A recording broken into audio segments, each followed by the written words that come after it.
Innal hamdalillah nahmaduhu wa nasta'inuhu wa nastaghfiruh wa na'udzu billahi min shururi anfusina wa min sayyiati a'malina.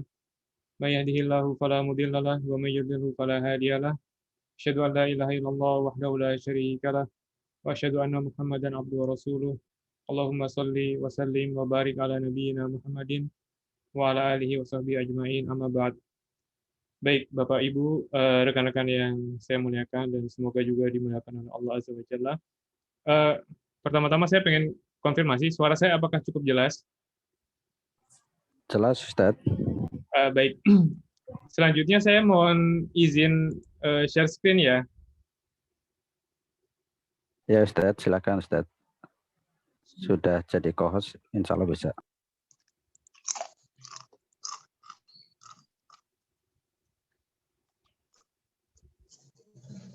Konfirmasi berikutnya, share screen saya apa terlihat? Terlihat, Ustaz. Baik.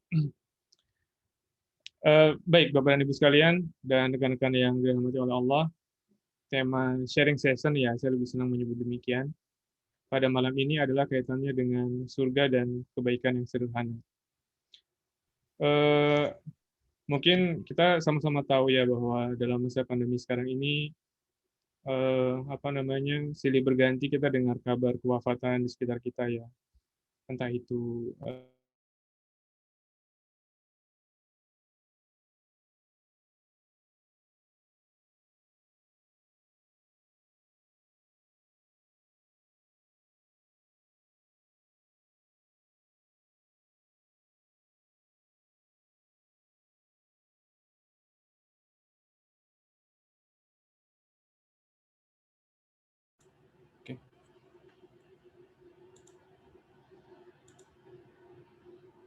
jadi bahkan itu orang-orang yang sangat dekat dengan kita.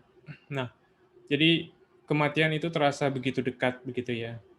Dengan demikian, maka kita sebagai muslim tentunya kita semua pengen masuk surga begitu ya. Jadi pembahasan tentang surga ini menjadi sangat relevan terutama pada masa-masa seperti sekarang ini. Nah, ketika kita bicara tentang surga ya, sebelum kita mengaitkan antara, jadi di sini ada dua kata penting. Yang pertama adalah tentang surganya itu sendiri, kemudian yang berikutnya adalah tentang kebaikan-kebaikan yang sederhana itu sendiri. Nah, jadi kita masuk kepada kata pertama, yaitu ketika kita bicara tentang surga, kita perlu tahu apa makna surga itu. Nah, makna surga, kalau secara etimologis ya, surga itu dalam bahasa Arab disebut dengan jannah.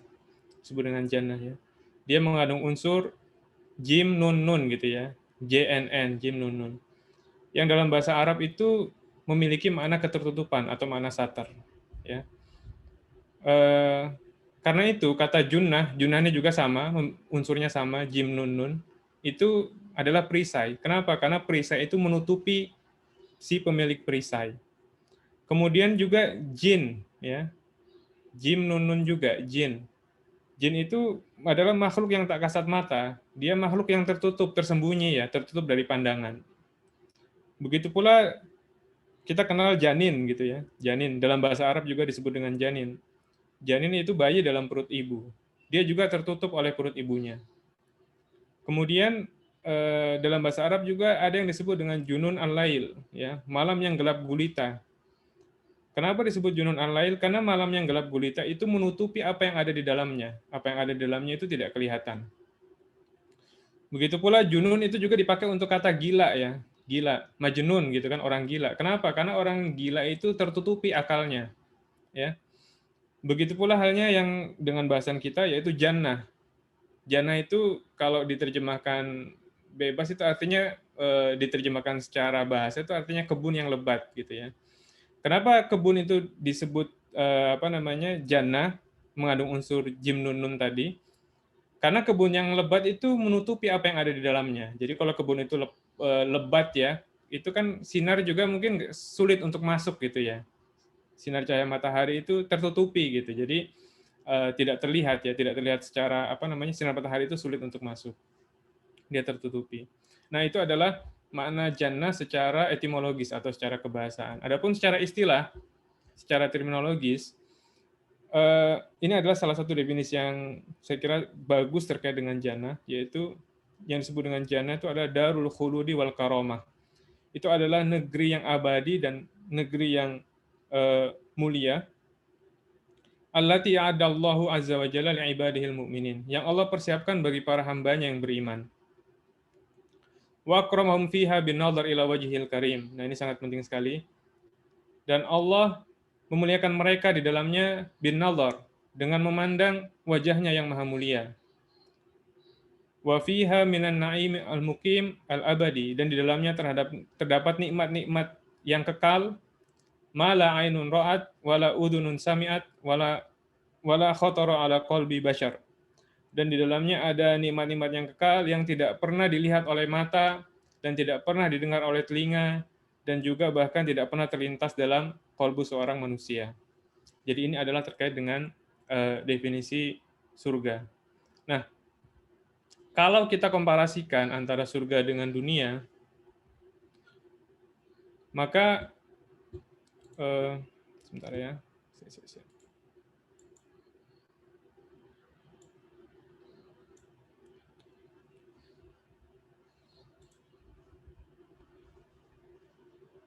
Ini agak ketutup ya, sebentar saya alihkan ke sini aja kali ya. Baik, kalau kita komparasikan antara surga dengan dunia, maka dunia ini nggak ada apa-apanya dibandingkan surga. Ya. Dari sahabat Anas bin Malik radhiyallahu taala anhu, Nabi Shallallahu alaihi wasallam bersabda, "Laqabu qausi ahadikum minal jannah au maudhi'u qaidin ya'ni sautahu khairun minad dunya wa ma fiha. Walau anna imra'atan min ahlil jannati ittala'at ila ahlil ardi la dha'at ma bainahuma wala mala'athu rihan wala nasifuha ala ra'siha khairum minad dunya wa ma fiha." Jadi sungguh busur seorang kalian di surga nanti ya, atau tempat cambuknya itu lebih baik dari surga dan seisinya. Jadi baru busur dan tempat cambuknya saja itu sudah lebih baik dibandingkan dunia dan seisinya. Hadis itu kemudian menegaskan, bahkan sekiranya seorang wanita ahli surga itu muncul di tengah penduduk bumi, maka niscaya dia akan menerangi antara langit dan bumi. Dan sungguhnya wangi dari wanita tersebut akan memenuhi cakrawala itu. Dan bahkan kerudung yang ada di kepala wanita itu, di wanita bidadari itu, kerudungnya saja ya, belum orangnya ya. Itu lebih baik dibandingkan dunia dan seisinya. Jadi memang dunia ini sangat kecil sekali kalau dibandingkan dengan surga. Nah, kemudian ini saya mungkin perlu jujur sedikit ya, bahwa memang ini filenya presentasinya belum selesai sepenuhnya. Jadi teman-teman atau Bapak dan Ibu sekalian jangan heran nanti ada banyak slide kosong gitu ya. Materinya masih ada di kepala tapi belum sempat ditulis karena keterbatasan waktu. Nah, cuma ini saya tetap tuliskan judulnya supaya membantu saya untuk membawakannya secara flow-nya tetap bisa teratur. Baik, namun kita sebagai mukmin ya, ini juga penting untuk kita ketahui ya. Dan perlu kita ingat bahwasanya surga itu sejatinya bagaimanapun juga, surga itu hanyalah sifatnya sarana, karena surga itu adalah makhluk. Jadi dia adalah sarana untuk sesuatu yang jauh lebih hebat lagi. Tadi sudah disebutkan sebenarnya di definisi surga. Yaitu yang paling indah dari surga itu bukanlah surga itu sendiri. Yang paling indah dari surga itu adalah ketika kita bisa bertemu atau kita bisa memandang wajah Allah Azza wa Jalla. Itu adalah puncak tertinggi dari kenikmatan surga. Yang mana tadi kalau kita bicara bahwa bahkan di surga itu tempat cambuk ataupun busur itu lebih baik dibandingkan surga, itu baru satu bagian dari surga saja. Maka bahkan memandang wajah Allah Azza wa Jalla itu bahkan tidak bisa dibandingkan dengan surga itu sendiri, karena memang makhluk itu tidak akan pernah bisa dibandingkan dengan Khalik. Seorang makhluk tidak akan pernah bisa dibandingkan dengan dengan pencipta. Seindah-indahnya makhluk, dia tetap makhluk gitu ya, tidak pernah bakal menandingi sang pencipta. Nah, ini ini penting ya untuk kita sadari dan kita imani. Jadi kita kenapa mengharapkan surga ya? Jadi yang benar itu, yang tepat itu, kita mengharapkan surga itu bukan hanya sekedar di dalamnya ada bidadari, di dalamnya ada makanan yang enak. Itu iya memang kita pengenkan. Tapi yang lebih dari itu, puncaknya adalah bagaimana kita nantinya bisa memandang wajah Allah Azza wa Jalla. Dan ini eh, ada ya, saya sempat menuliskan tentang masalah ini di blog saya. Saya akan sampaikan di sini secara lisan. Jadi ini juga ditegaskan oleh Imam Ibnul Qayyim dalam uraian yang cukup panjang ya dari beberapa tempat di bukunya di Madarijus Salikin. Kata beliau misalnya antara lain, beliau memberi pemisalan ya. Seandainya Anda punya 4 budak gitu ya. Seandainya Anda ini punya 4 budak. Budak pertama adalah budak yang menginginkan Anda, mencintai Anda, dan tidak mengharap apapun dari Anda. Kemudian budak kedua, dia mencintai Anda, ya, dia mengharapkan Anda, tapi dia juga mengharapkan Anda memberi sesuatu kepadanya. Jadi mencintai Anda, mengharapkan Anda, tapi juga plus mengharap yang lain, gitu ya. Kemudian budak ketiga adalah dia tidak mencintai Anda, tapi mengharapkan sesuatu selain Anda. Jadi dia tidak suka sama Anda, tapi dia mengharap sesuatu dari Anda. Ya. Dia mengharapkan sesuatu dari Anda. Kemudian budak keempat, dia tidak suka Anda, dan dia juga tidak mengharapkan apapun dari Anda. Dari keempat jenis budak ini ya, dan kita tahu dalam bahasa Arab, abad atau hamba, seorang hamba, kita adalah hamba, itu sama dengan budak gitu ya dalam bahasa Arab. Jadi Ibnu Qayyim membawakan permisalan ini dalam Madarijus Salikin. Kata beliau, dari keempat model hamba ini, manakah yang paling baik gitu kan? Kata beliau tentulah adalah hamba yang pertama, yaitu seorang budak yang memang benar-benar dia tulus begitu ya, hanya mengharapkan Anda saja. Dia tidak mengharapkan apapun dari Anda. Adapun derajat berikutnya adalah dia mengharapkan Anda dan juga dia mengharapkan pamrih dari Anda. Dan yang paling buruk dari keempat jenis ini adalah dia tidak mengharapkan Anda, tapi dia mengharapkan pamrih dari Anda. Jadi dia mengharapkan ada maunya gitu. Dia dengan Anda dia benci, tapi dia ada maunya. Ini adalah seburuk-buruk budak. Nah, begitu pula halnya dengan kondisi seorang hamba di mata Allah Azza wa Jalla. Jadi yang paling baik adalah yang jenis pertama, yaitu dia benar-benar hanya mengharap kepada Allah. Jadi dengan demikian, kenapa kita mengharapkan surga gitu ya? Karena memang disitulah, hanya dengan di surga lah kita bisa bertemu dengan Allah Azza wa Jalla. Karena kita benar-benar berharap untuk bisa bertemu dan memandang wajah Allah Azza wa Jalla. Nah ini ditegaskan oleh seorang ulama Ahlussunnah yaitu Ibnu Qayyim. Memang ini kelihatannya kalau kita salah paham ya, bukan berarti lantas kita tidak minta surga, bukan, itu juga keliru juga gitu ya. Sebagaimana kalangan sufisme gitu kan, nggak mau surga, nggak begitu. Tapi juga jangan jadikan juga surga itu sebagai surganya ya, sebagai puncak keinginan, karena ada yang lebih di atas itu. Jadi kita tetap mengharapkan surga, tapi kita menjadikan itu sebagai satu sarana untuk kenikmatan yang paling agung, yaitu melihat wajah Allah Azza wa Jalla. Nah, mungkin ada pertanyaan ya, atau mungkin kita membayangkan apa iya gitu ya? Ini hanya sekedar pendekatan. Apa iya kalau kita memandang wajah Allah itu sebegitu nikmatnya begitu ya? Nah, kita saja gitu ya. Kita tahu bahwa kita ini atau kenikmatan-kenikmatan yang kita rasakan itu melalui panca indera. Dan sebelum itu mungkin ya, saya perlu tegaskan bahwa memandang wajah Allah Azza wa Jalla dengan mata gitu ya, dengan indera penglihatan itu adalah akidah Ahlussunnah wal Jamaah. Sebagaimana yang ditegaskan oleh banyak ulama gitu ya, dan banyak dalil yang menegaskan tentang hal itu. Sebagaimana sabda Nabi alaihi wasallam, innakum tarawna, bahwa nanti kalian akan melihat Allah di pada hari akhir nanti ayanan, dengan mata kepala. Sebagaimana kalian akan melihat bulan pada saat purnama, artinya melihat dari sisi kaifiahnya, bahwa kita akan melihat ke atas gitu ya. Bukan Allah sama dengan bulan, bukan, tapi cara melihatnya gitu. Artinya kita melihat bulan itu dengan mata penglihatan gitu kan ya. Dan kita memandangnya dengan melihat ke atas. Jadi yang disamakan adalah cara kita melihatnya, bukan apa yang dilihat. Dan kemudian juga dalam ayat misalnya wujuhu yauma idzin nadhirah ila rabbiha nadhirah. Ya, bahwasanya wajah kaum mukminin pada hari kiamat itu berseri-seri. Ila rabbiha nadhirah. Dan kepada Robnya mereka memandang. Dalam bahasa Arab, kata nazar, kalau berpadanan dengan ila, itu ditujukan untuk penglihatan dengan mata. Dan banyak sekali dalil-dalil tentang ini. Jadi artinya memang memandang wajah Allah Azza wa Jalla dengan mata itu adalah akidah, bagian dari akidah Ahlussunnah wal Jamaah. Nah, mungkin kita perlu ditegaskan ya, bagaimana memandang kepada Allah itu sedemikian nikmatnya, begitu ya. Karena ya penjelasannya adalah nikmat-nikmat yang kita rasakan itu memang masuknya melalui indera gitu ya. Bagi yang suka musik ya, dan itu tidak disarankan gitu kan, itu juga melalui indera. Itu hanya sekedar maksudnya contoh ya, mendengar suara yang merdu, mendengar suara yang menenangkan, itu kan kita melalui indera merasakan kenikmatan itu. Apa namanya, makan gitu ya, itu juga melalui indera perasa gitu kan, merasakan kelezatan makanan gitu kan.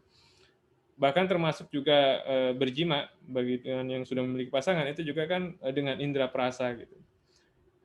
Apa namanya, bahkan kadang-kadang penglihatan dengan mata itu luar biasa mengalahkan apa namanya, mengalahkan kenikmatan-kenikmatan yang lain gitu, mengalahkan kenikmatan apa namanya, mendengar suara, mengalahkan kenikmatan makan makanan ya. Contohnya banyak gitu ya. Bahkan dengan makhluk aja bisa kita rasakan.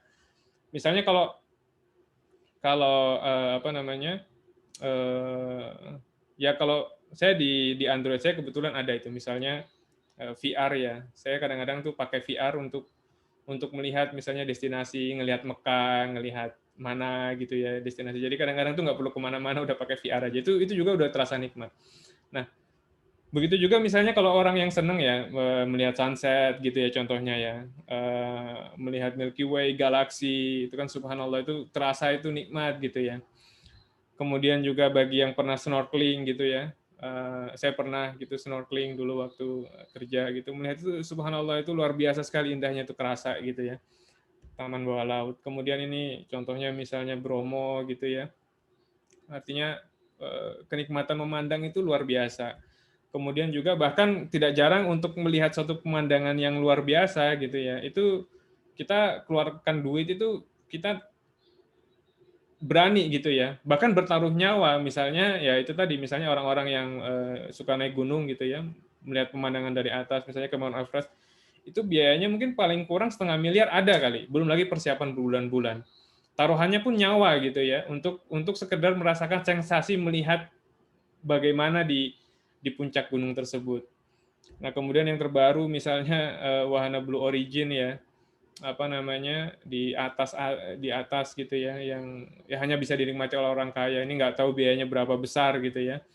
Eh, ini mungkin kalau intermezzo sedikit ya, orang lagi bicara wahana angkasa, mungkin sebagian saudara kita bicara masalah bumi itu datar apa enggak gitu ya Allah gitu kan ya.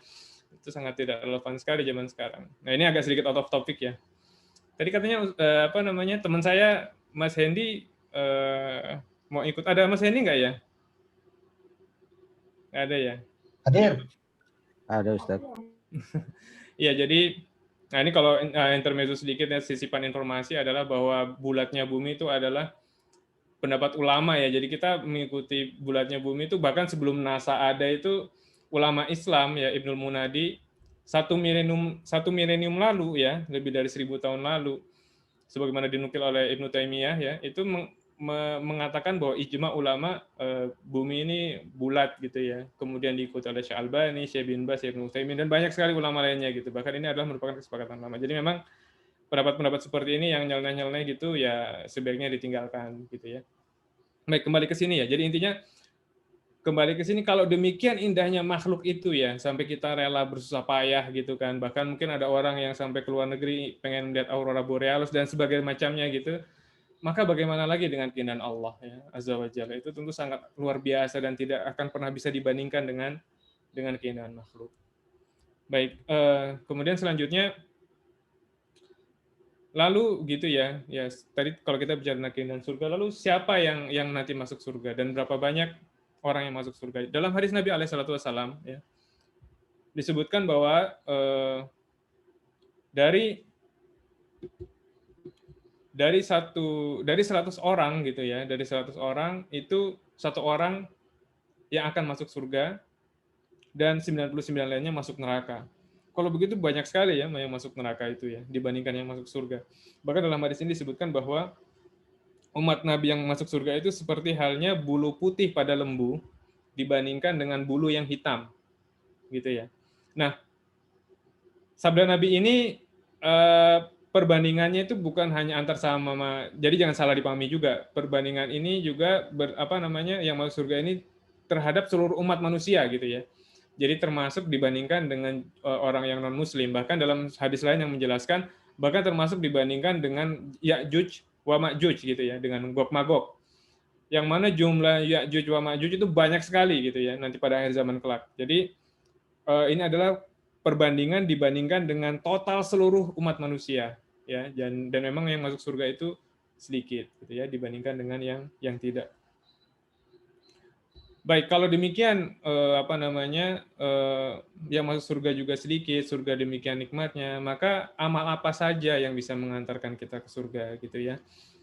Nah, karena surga itu begitu mahal, begitu indah, apakah kita butuh amal-amal yang berat gitu kan? Apakah kita harus mengubah dunia gitu misalnya kalau dalam satu saya kemarin, atau kita harus mengubah satu kota untuk bisa masuk surga? Jawabannya ternyata tidak ya.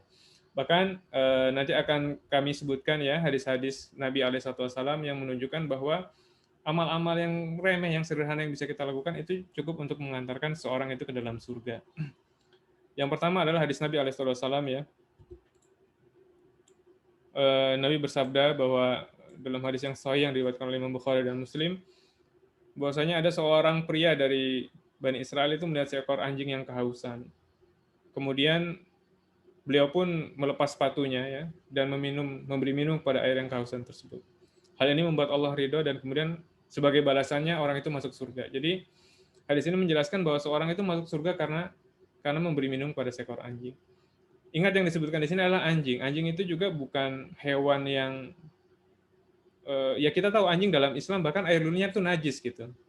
Tapi ketika seorang itu berbuat baik dengan tulus sama hamba Allah gitu ya, maka Allah bisa membalasnya dengan surga. Jadi kebaikan itu kita bisa bagi menjadi dua. Yang pertama adalah kebaikan-kebaikan yang berdimensi sosial gitu ya, kebaikan-kebaikan kepada sama makhluk. Dan yang kedua adalah kebaikan-kebaikan yang sifatnya ibadah ritual ya. Nanti jadi ini contoh adalah kebaikan-kebaikan yang sifatnya adalah berdimensi sosial gitu ya, terkait dengan sama makhluk. Nanti setelah ini akan saya sebutkan terkait dengan kebaikan-kebaikan sederhana yang berkaitan dengan ibadah-ibadah ritual. Ya, ini satu hadis. Kemudian dalam hadis yang lain ya, yang diriwayatkan oleh Imam Bukhari dan Muslim. Kalau tadi riwayat Bukhari ya, Imam Al Bukhari. Kalau hadis yang diriwayatkan oleh Imam Al Bukhari dan Muslim itu disebutkan kalau tadi pria, maka yang ini adalah wanita gitu. Jadi ini menunjukkan bahwa dua peristiwa yang berbeda. Dalam kisah lain yang lebih dahsyat ya. Cuma kalau dalam hadis tadi yang pertama yang pria tadi memang disebutkan secara eksplisit surga. Jadi balasannya surga gitu kan. Adapun dalam hadis lain disebutkan, jadi di sini disebutkan bahwa bainama kalbun yutifu biraqiyah. Jadi ketika ada seekor anjing yang mengelilingi sumur ya, kada yaqtulul atash, karena saking kehausan yang hampir mati, itra'atu bagyun min baghaya Bani Israel. Maka anjing itu dilihat oleh seorang pezina dari pezina Bani Israel. Nah, karena dia melihat anjing ini kehausan ya, demikian hausnya, dia lalu melepas sepatu luarnya, artinya dia melepas sepatunya untuk menimbakan air. Kemudian dengan kebaikan ini pun Allah mengampuni dosa-dosanya. Jadi ini adalah kebaikan yang sederhana ya, yang dengannya Allah mengampuni dosa. Kemudian yang lainnya adalah bahkan salah satu kebaikan itu memberi sebutir kurma. Jadi di dalam hadis yang diriwayatkan oleh Imam Ibnu Majah dan disahihkan oleh Syalbani, Aisyah pernah bercerita kepada Nabi Alaihissalam bahwa Aisyah ini didatangi oleh seorang perempuan. Yang perempuan ini membawa 2 orang anak. Kemudian perempuan ini dibeli oleh Aisyah 3 kurma. Jadi kemudian wanita ini dari 3 kurma itu kemudian masing-masing anaknya dikasih 1 gitu ya. Kan masih ada sisa 1. Kemudian yang 1 sisanya ini pun dibelah 2 sama dia, dibelah 2, separuh-separuh, dan kedua anaknya itu dikasih setengah-setengah. Jadi wanita ini nggak dapat apa-apa. Nah, Aisyah kemudian lapor kepada Nabi Alaihissalam tentang kejadian ini. Ya. Kemudian Nabi mendengar cerita itu, Nabi kemudian bersabda, ma'ajabuki ya. Apakah engkau takjub wahai Aisyah gitu kan? Laqad dakhalat bihil jannah. Sungguh wanita itu masuk surga karena tindakannya tersebut. Jadi subhanallah ya, betapa Allah itu Maha Pemurah gitu ya. Eh, Membalas sesuatu yang kecil dengan sesuatu yang besar. Jadi dia memberi kurma untuk anak-anaknya. Jadi kalau tadi itu apa namanya, orang berbuat baik kepada hewan itu aja demikian besar ganjarannya, maka bagaimana lagi ketika seorang itu berbuat baik kepada sesama manusia gitu kan. Nah, ini adalah contoh bagaimana seorang itu berbuat baik kepada sesama manusia. Bahkan ini kepada anaknya. Kita tahu bahwa anak itu secara by nature gitu ya, secara alami seorang ibu itu cinta pada anaknya gitu. Jadi tanpa perlu disuruh-suruh pun ibu rela berkorban untuk anaknya. Itu pun mendapatkan pahala yang luar biasa. Gitu kan. Bagaimana lagi kalau misalnya itu orang itu juga tidak dikenal gitu ya, orang yang asing gitu ya. Nah, hadis ini mengisahkan tentang ibu dan anaknya tersebut. Ya. Jadi dia tidak menyebut tentang Aisyah selaku pemberi sedekah, tapi justru Nabi menceritakan tentang bagaimana ibu yang memberi kepada anaknya itu pun diberi ganjaran yang luar biasa oleh Allah. Jadi begitu pula misalnya ya sebagai bapak-bapak kepada suami, kalau berbuat baik kepada istrinya, insya Allah kita yakin kalau perbuatan kita tulus itu ganjarannya insya Allah besar, begitu ya. Kemudian yang selanjutnya adalah contoh berikutnya adalah menyingkirkan penghalang dari jalan. Dari sahabat Abu Hurairah radhiyallahu taala anhu, Nabi sallallahu alaihi wasallam bersabda, "Laqad ra'aitu rajulan yataqallabu fil jannah." Sungguhnya saya melihat seorang yang mendapat kenikmatan-kenikmatan surga. Fi syajaratin qata'aha, ya. Karena dia memotong batang pohon, qata'aha min dhuhri thariq. Karena dia memotong batang pohon yang mengganggu jalan masyarakat. Jadi ini adalah satu kebaikan yang juga sederhana gitu ya, yang berdimensi sosial. Jadi bagaimana menyingkirkan gangguan dari orang dari sama makhluk Allah ya, dari manusia itu juga memiliki pahala yang besar. Baik, kemudian nah ini salah satu hadis yang yang luar biasa ya. Hadisnya ini sahih secara mauquf. Mauquf itu artinya sahih sampai kepada sahabat Nabi. Jadi Ibnu Mas'ud ini cerita bahwa zaman dahulu ya, ada seorang rahib itu yang beribadah 60 tahun di kuilnya. Dia beribadah kepada Allah selama 60 tahun di kuilnya, tiba-tiba dia kedatangan seorang wanita gitu ya. Kedatangan seorang wanita yang qadarullah dia tidak mampu menahan syahwatnya. Jadi dia kemudian menggauli wanita tersebut, berzina dengan wanita tersebut. Jadi ibadahnya 60 tahun, dia zina dengan wanita itu selama 6 hari. Tapi kemudian dia merasa menyesal gitu ya. Dia merasa menyesal 6 hari itu, kemudian dia menyesal. Kemudian dia lari, dia pergi ke masjid. Ya, dia pergi ke masjid dan di sana ada 3 orang. Di sana ada 3 orang. 3 orang dengan dia, jadi ada 2 orang gitu ya. Ada 2 orang lainnya, 3 orang dengan rahib tadi. Rahib ini memiliki 1 roti gitu. Nah, roti itu kemudian dibagi menjadi 2 bagian, diberikan kepada 2 orang tadi, 2 orang selain dia tadi. Jadi 1 diberikan ke kirinya, 1 diberikan ke kanannya. Nah, ternyata pada saat itu Allah mengutus malaikat maut untuk mencabut nyawanya gitu ya. Kemudian wafatlah dia gitu ya, setelah memberikan roti tadi. Kemudian ditimbang antara ibadahnya yang 60 tahun di kuil tadi dibandingkan dosa zina 6 hari, itu ternyata lebih berat dosa zina itu. Jadi begitu ditimbang, ternyata lebih berat dosa zina 6 hari dibandingkan ibadah yang 60 hari. Gitu ya. Nah, kemudian ini udah lebih berat. Nah, kemudian ditimbang lagi bahwa dosa yang 6 hari tadi, dosa zina, kemudian ditimbang dengan kebaikannya dia, dengan roti yang dia berikan kepada 2 orang tadi sebelum dia wafat. Nah, ternyata 1 roti yang dibagi 2 tadi, itu ternyata lebih berat dibandingkan dosa zinanya yang 6 hari. Jadi ini salah satu bentuk kemurahan Allah. Dan tadi dalam satu hadis adalah poin pentingnya juga adalah dia menyesal gitu ya, dia menyesal atas perbuatannya. Jadi ketika kita tahu bahwa ketika seorang, ini memang tidak menyebutkan secara eksplisit lafaz surga ya, tapi kita tahu bahwa sebelum kita masuk surga itu kita akan ditimbang amal-amal kita. Nah, ini adalah orang yang amal timbangannya lebih berat dan karena itu dia insya Allah masuk surga karena perbuatannya memberikan potongan roti. Nah, kalau tadi kita bicara masalah ibadah-ibadah yang berdimensi sosial gitu ya, terkait dengan sama makhluk, maka bagaimana dengan ibadah-ibadah yang sederhana yang kaitannya dengan ritual? Nah, ternyata juga cukup banyak hadis-hadis yang menyebutkan tentang amal-amal yang sederhana, tapi Nabi menyebutkan bahwa siapa yang melakukan itu dia akan mendapatkan ganjaran surga. Nah, di antaranya adalah ini. Nabi SAW bersabda, "Man qara ayat al-kursi dubura kulli salatin maktubatin lam yamna'hu min dukhulil jannah illal mautu." Jadi siapa yang membaca ayat kursi setelah selesai salat wajib, maka dia tidak terhalang dari masuk surga kecuali karena dia masih hidup. Maksudnya kalau dia meninggal jadi masuk surga, tapi karena dia masih hidup ya jadi dia belum masuk surga gitu ya. Hadis ini diriwayatkan oleh Imam At-Tabrani dan dinilai sahih oleh Syalbani. Kemudian yang berikutnya adalah nah ini juga penting ya untuk kita amalkan, apalagi dalam masa-masa pandemi, yaitu membaca penghulu istighfar ya, sayyidul istighfar. Dan ini bagus untuk kita rutinkan pagi dan petang. Ini termasuk bagian dari zikir pagi dan petang. Dari sahabat Syaddad bin Aus, Nabi SAW bersabda, siapa yang membaca penghulu sayyidul istighfar, penghulu istighfar, yaitu Allahumma anta rabbi la ilaha illa anta khalaqtani wa ana abduka wa ana ala ahdika wa lika mastata'tu a'udzu bika min syarri ma sana'tu abu laka bi ni'matika alayya wa abu bi dzambi faghfir li fa innahu la yaghfiru dzunuba illa anta. Siapa yang membaca demikian ya di waktu siang dengan penuh keyakinan kepadanya, lalu ia wafat sebelum petang, sebelum malam, maka dia termasuk ahli surga.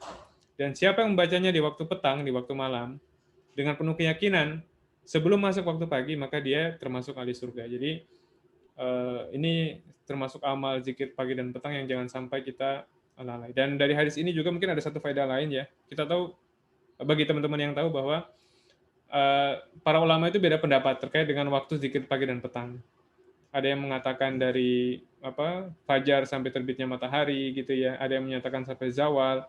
Dan dari hadis ini sepertinya menguatkan pendapat bahwa yang untuk zikir pagi itu mulainya dari fajar sampai dengan zawal. Zawal itu sebelum zuhur ya, sebelum tergelincirnya matahari. Jadi sampai sebelum matahari berada di puncak itu masih, karena lafaz hadis ini bicaranya nahar ya. Nahar itu berarti dari tadi terbit fajar sampai udah agak siang itu masih waktu boleh kita berzikir gitu ya. Jadi batasnya bukan terbitnya matahari tapi sampai situ. Dan memang para ulama beda pendapat dalam hal ini. Kemudian juga ini menunjukkan bahwa waktu zikir petang itu sebagian ulama mengatakan mulainya itu waktu maghrib ya sampai pertengahan malam. Tapi ada yang mengatakan dari asar sampai kemudian pertengahan malam. Ya dari hadis ini, kalaupun teman-teman membaca zikir petang itu pada waktu maghrib itu tidak mengapa gitu ya. Jadi saya sendiri cenderung pada pendapat bahwa waktu petang itu bisa dimulai dari asar gitu ya, setelah asar menjelang maghrib gitu ya, setelah asar sampai kemudian pertengahan malam. Jadi ya intinya ini adalah satu amal ritual yang memiliki pahala yang besar yang Nabi menjanjikan dengan surga. Baik, pada intinya adalah sebagaimana sabda Nabi alaihissalam, la tahkiranna minal ma'rufi syai'an walau antal ko akhawka biwajhin talik. Jadi jangan sampai engkau sekali-kali menganggap remeh kebaikan apapun gitu ya. Jangan sekali-kali menganggap remeh kebaikan apapun. Walau antal ko akhawka biwajhin talik. Sekalipun engkau berjumpa saudaramu dengan wajah yang ceria. Nah, jadi memiliki wajah bersikap ceria ketika bertemu dengan saudara itu juga termasuk bagian dari kebaikan yang itu tidak boleh diremehkan gitu ya. Dan tadi udah kita sebutkan contoh-contoh bagaimana kebaikan-kebaikan yang kecil itu bisa memiliki impact yang sangat besar gitu. Nah, dari sini juga bisa kita tarik pemahaman kebalikan ya, atau argumentum a contrario atau mafhum mukhalafah gitu ya, pemahaman kebalikannya. Kalau berwajah ceria kepada saudara itu minal ma'ruf ya, termasuk kebaikan, maka pemahaman kebalikannya adalah kalau kita berwajah sangar gitu ya, berwajah suram, berwajah seram kepada sama saudara, itu berarti termasuk juga bagian dari keburukan kan begitu ya. Kalau kita memahami dengan memakai salah satu pendalilan mafhum mukhalafah, kira-kira seperti itu. Jadi intinya adalah jangan meremehkan kebaikan sekecil apapun itu. Nah, rahasianya di mana gitu ya? Rahasianya adalah dari sisi niat ya, dari sisi niat. Jadi dari sisi ketulusan.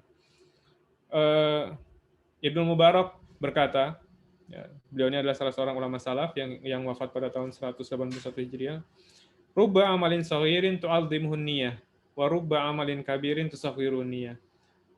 Ya, betapa banyak amal-amal yang besar ya, betapa banyak amal-amal yang kecil yang kemudian itu menjadi besar karena niat yang tulus. Dan betapa banyak amal-amal yang besar yang kelihatan hebat gitu ya, itu menjadi kecil bahkan bisa jadi bencana, itu disebabkan karena niat. Eh, Kemudian juga sebagian sastrawan itu ya, ini ada satu hikmah, sebagian sastrawan menulis pesan kepada saudaranya, akhlisin niyah fi a'malika ya. Ikhlaskan niat dalam amal-amalmu, yakfikal qalil minal amal. Niscaya amal yang sedikit itu akan mencukupimu ya. Kemudian juga salah seorang salaf Sabit Al-Bunani itu berkata, niatul mukmin ablagu min amalihi.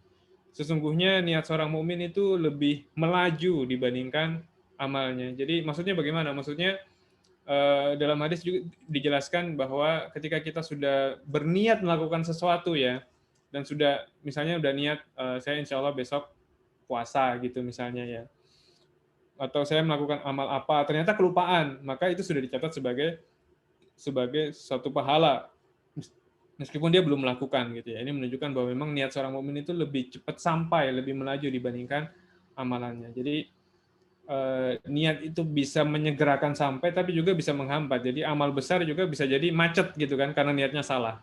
Sebaliknya amal yang kecil yang bahkan belum dilakukan itu bisa jadi sampai karena niat yang benar. Nah, apa namanya? Tadi kita bicara tentang amal-amal yang sederhana. Nah, tadi ya kalau amal itu salah, kalau niat itu keliru ya, bahkan amal yang besar itu tidak hanya menjadi kecil bahkan bisa menjadi bencana. Dalam hadis disebutkan tentang salah satu tusa'aru bihimun nar. Ada 3 kalangan yang Allah menyalakan neraka dengan 3 kalangan ini ya. Siapa mereka itu? Nah, mereka ini bukanlah orang-orang bukanlah orang-orang musyrik gitu ya. Mereka ini bukanlah orang-orang non muslim, bukan orang-orang kafir. Mereka ini bahkan orang-orang yang zahirnya melakukan amal-amal yang besar gitu kan. Jadi hadis ini menceritakan ya mungkin kita banyak yang tahu tentang hadis ini, yaitu yang pertama kali di neraka itu menyala dengan mereka dengan manusia ya itu dari kalangan 3 jenis ini. Yang pertama adalah orang-orang yang berjihad di jalan Allah ya, orang-orang yang berperang di jalan Allah sampai dia wafat.